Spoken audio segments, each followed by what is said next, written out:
예, 오늘 말씀의 제목은 두 개의 달력입니다. 두 개의 달력입니다. 제 방에는 달력이 두 가지가 있습니다.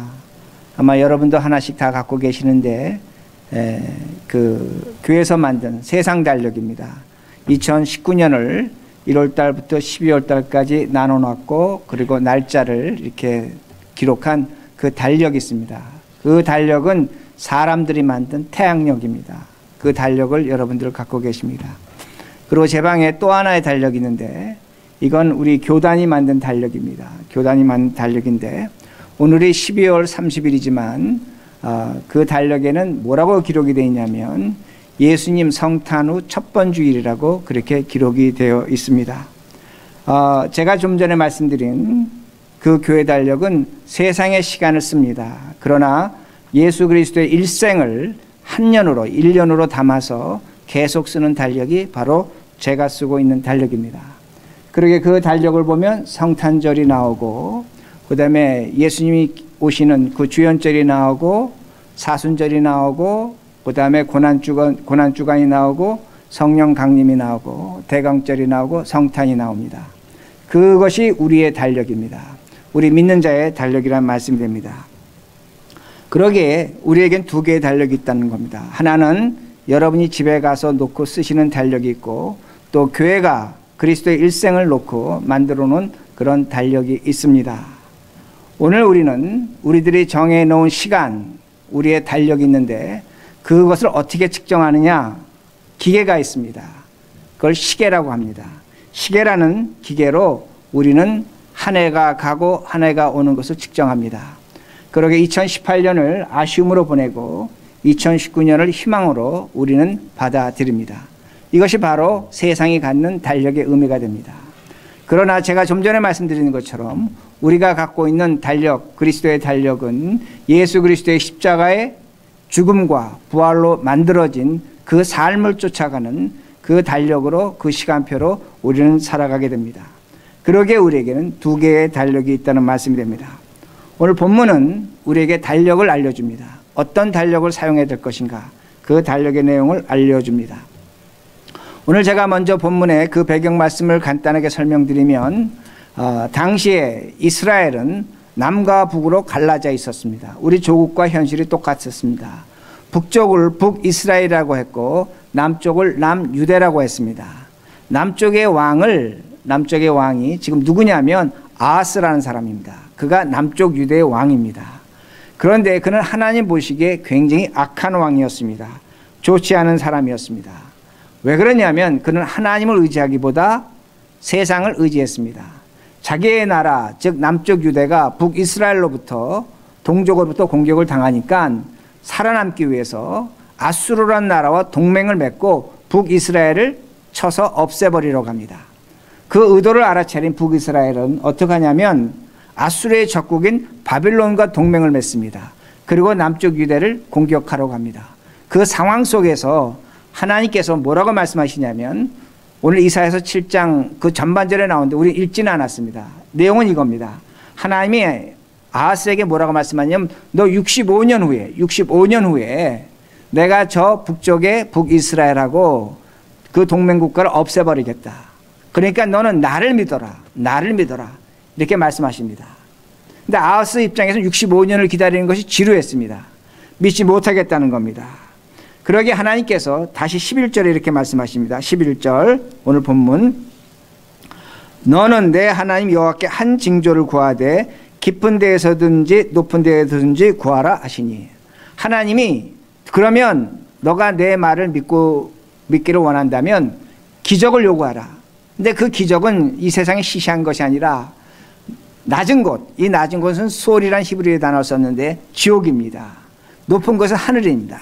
그러니까 하나님께서 뭐라고 말씀하시냐면 천국이나 지옥과 같은 곳에 즉 사람의 힘과 능력이 닿지 않는 곳에 징조를 구하라, 기적을 구하라. 그러면 내가 그걸 보여주겠다. 너 이 기적을 보고 징조를 보고 나를 믿어라. 이렇게 말씀하시는 겁니다. 그런데 아하스가 믿지를 않습니다. 12절에 이렇게 말씀이 나옵니다. 12절 아하스가 이르되 나는 구하지 아니하겠나이다. 나는 여호와를 시험하지 아니하겠나이다 한지라. 이 말씀을 보면 아하스가 굉장히 겸손한 사람 같은데 그게 아닙니다. 뭐라고 얘기하는 거냐면 나는 하나님 믿지 않겠습니다. 나는 당신의 징조 기적도 필요 없습니다. 왜? 나에게는 당신보다 위대한 힘이 있다는 겁니다. 무엇이 있냐? 시계가 있다는 겁니다. 나는 해시계를 갖고 있다는 겁니다. 이것이 바로 아하스의 일령표입니다. 성경은 아하스의 일령표라고 하는데 아하스가 해시계를 갖고 있습니다.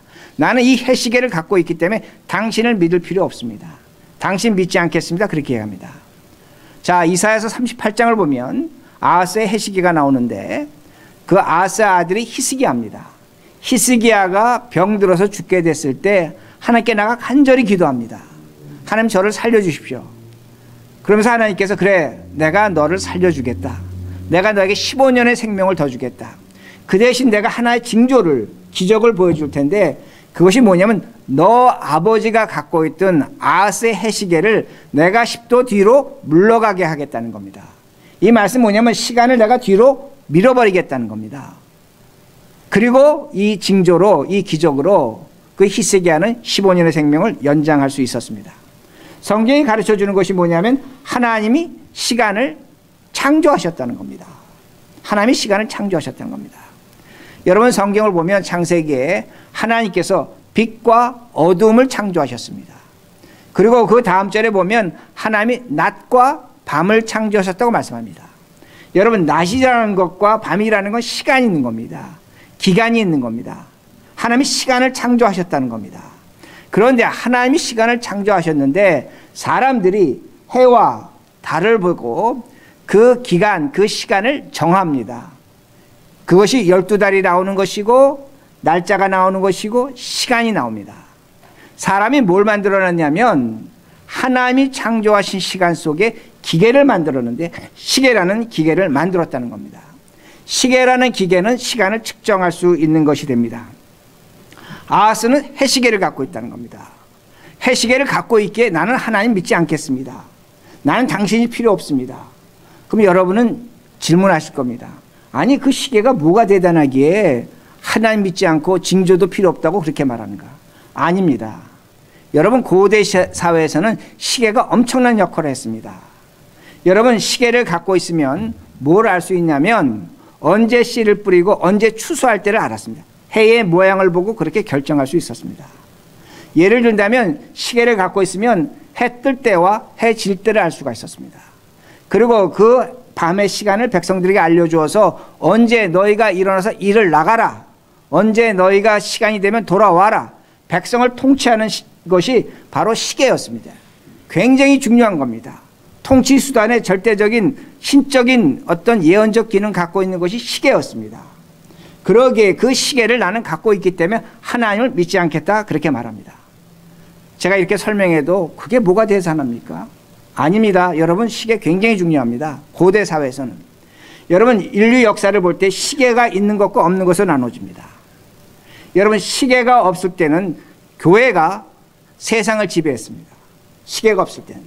교회 종탑의 종소리로 언제 일어나라. 언제 일 나가라. 언제 기도해라. 언제 점심 먹어라. 언제 집으로 돌아와라. 그 종소리 듣고 언제 잠을 자라. 언제 교회 오라. 전부 다 종소리로 했습니다.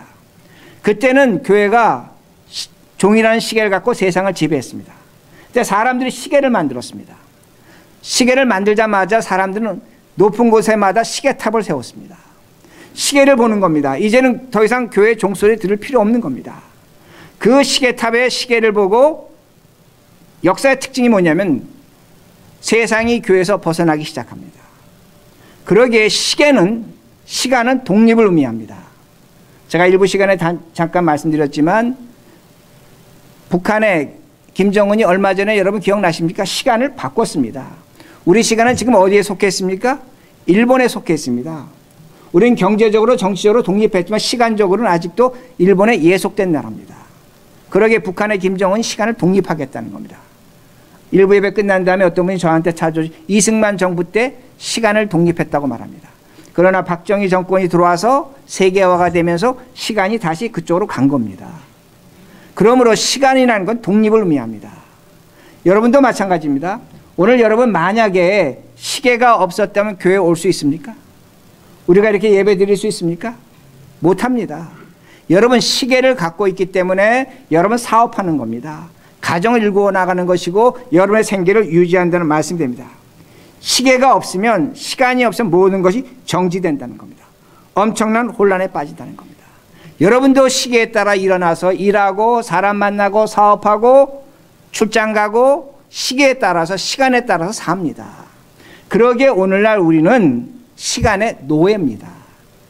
오늘도 내가 이 손목시계 차고 있기 때문에 내가 시간의 주인이라고 생각하지만 절대로 그렇지 않습니다. 우리가 시간을 뭐라고 얘기합니까? 돈이라고 얘기합니다. 그러기에 우리 한국 사람들이 빨리빨리 하는 겁니다. 빨리빨리 해야만 시간을 버는 겁니다. 돈을 버는 겁니다. 그러기에 오늘날 우리는 시간의 노예로 살아갑니다. 하나님의 노예가 아니라 오늘도 우리 시간이 우리의 주인이고 노예로 살아간다는 그 말씀이 됩니다. 이렇게 살아가는 우리들에게, 아하스에게 하나님 이렇게 말씀하십니다. 13절입니다. 13절. 이사야가 이르되 다윗의 집이여 원하건대 들을지어다. 너희가 사람을 괴롭히고서 그것을 작은 일로 여겨 또 나의 하나님을 괴롭히려 하느냐. 자, 이 말씀 뭐냐면, 아하스야, 너 착각하고 있다. 내가 너한테 징조를 기적을 보여준다는 것은 너가 다윗의 집이 있기 때문이다. 내가 다윗에게 약속한 것이 있는데 너희 집을 절대로 망하지 않겠다고 약속했기 때문에 내가 너에게 기적과 징조를 보여주는 건다. 근데 너가 이것을 거절하니까 너가 나를 괴롭게 한다. 그런데 하나님께서 다시 말씀하십니다. 내가 너를 사랑하기 때문에, 다윗의 집을 사랑하기 때문에 또 하나의 다른 징조를 보여주겠다고 말씀합니다. 그것이 14절입니다. 14절. 이 말씀은 중요하니까 우리 함께 읽겠습니다. 시작. 그러므로 주께서 친히 징조를 너에게 주실 것이라. 보라, 처녀가 잉태하여 아들을 낳을 것이요 그의 이름을 임마누엘이라 하라. 새로운 징조를 보여주시는데 이번에는 지옥과 천국의 징조가 아니라 처녀가 뭘 낳습니까? 아들을 낳습니다. 아들을 임마누엘이라고 합니다. 제가 질문합니다. 일부 예배 때 질문했습니다. 처녀가 남자 없이 아들을 낳을 수 있습니까? 없습니까? 없습니다. 만약에 어떤 처녀가 와서 나는 남자 없이 아들을 낳았습니다. 여러분 믿겠습니까? 안 믿겠습니까? 예? 못 믿죠. 믿을 수가 없죠. 어떻게 처녀가 남자 없이 아이를 낳습니까? 이제 성경은 이상합니다. 처녀가 남자 없이 아이를 낳는데 그 처녀가 누굽니까? 마리아입니다. 아들을 낳았는데 이름을 누구라? 예수라. 임마누엘이라. 여러분 믿습니까? 안 믿습니까? 예? 이 사실을 믿습니까? 안 믿습니까? 이건 제가 질문을 해야 돼요. 믿습니다. 그러면 여러분들이 좀 전에 처녀가 남자 없이 아이 낳는 거 믿지 못하는데 예수가 남자 없이 아들을 낳았는데 그 예수가 임마누엘을 믿습니다. 우리가 세상 나가서 이렇게 얘기하면 세상 사람 우리 보고 뭐라 그럽니까? 미쳤다고 합니다. 야, 너는 그렇게 고등교육 받고 알만한 것도 다 알만한 사람이 어째 그런 소리를 하냐? 너 세뇌당했다 이렇게 얘기합니다. 우리가 세뇌당할 사람입니까? 아니죠. 우리가 왜 세뇌를 당합니까? 우리가 바보입니까? 우리가 멍청합니까? 제가 그렇게 멍청합니까? 저 멍청하지 않아요. 여러분이 그렇게 멍청합니까? 멍청하지 않습니다. 그런데 우리는 마리아가 남자 없이 아들을 낳은 걸 믿습니다. 그런데 왜 믿어지는가 합니다. 왜 믿어지는가 합니다.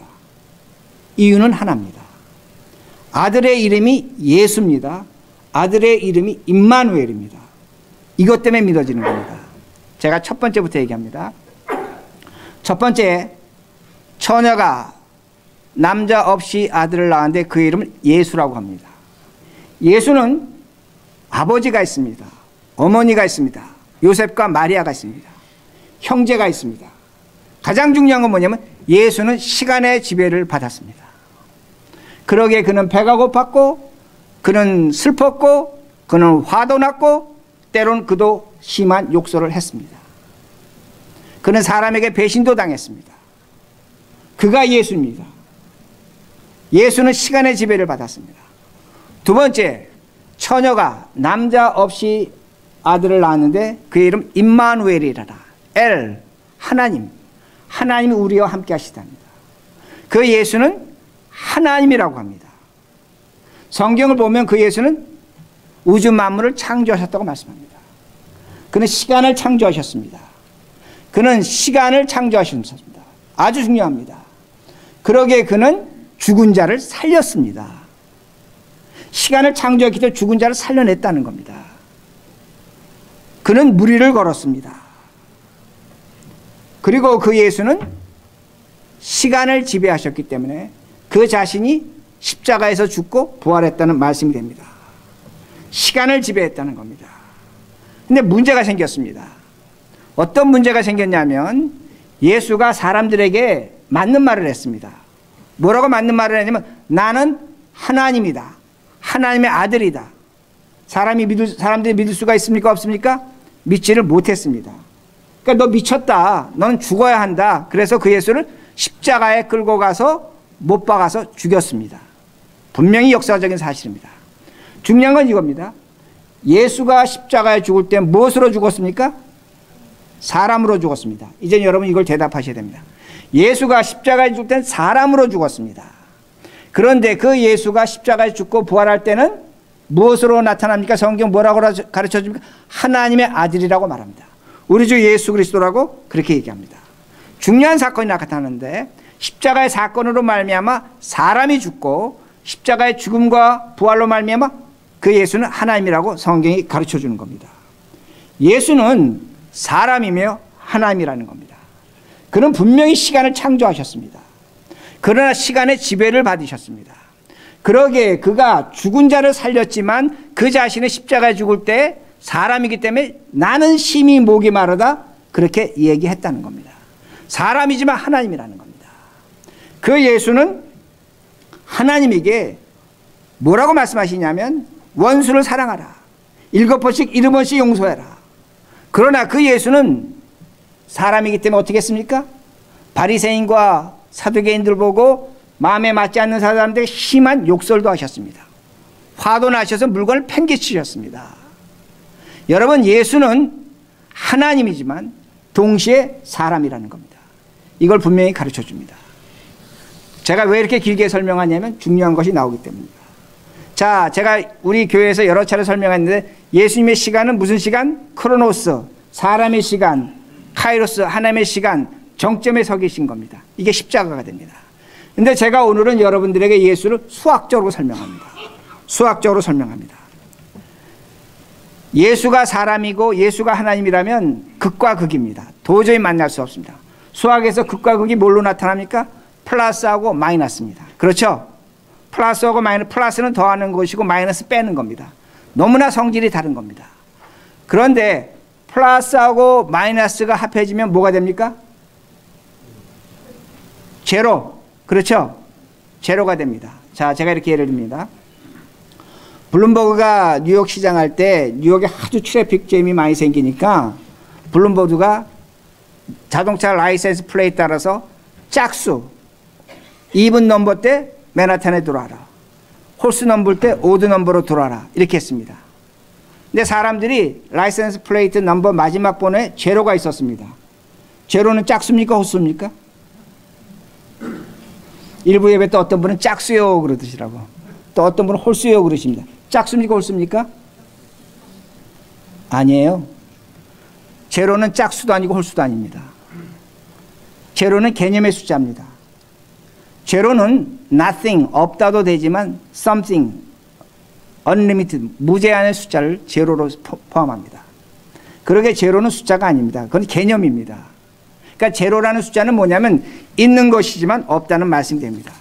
있는 것이지만 없다는 것입니다. 제가 왜 이렇게 길게 설명을 드렸냐면 하나님과 예수님 사이에 이게 나타납니다. 있지만 없습니다.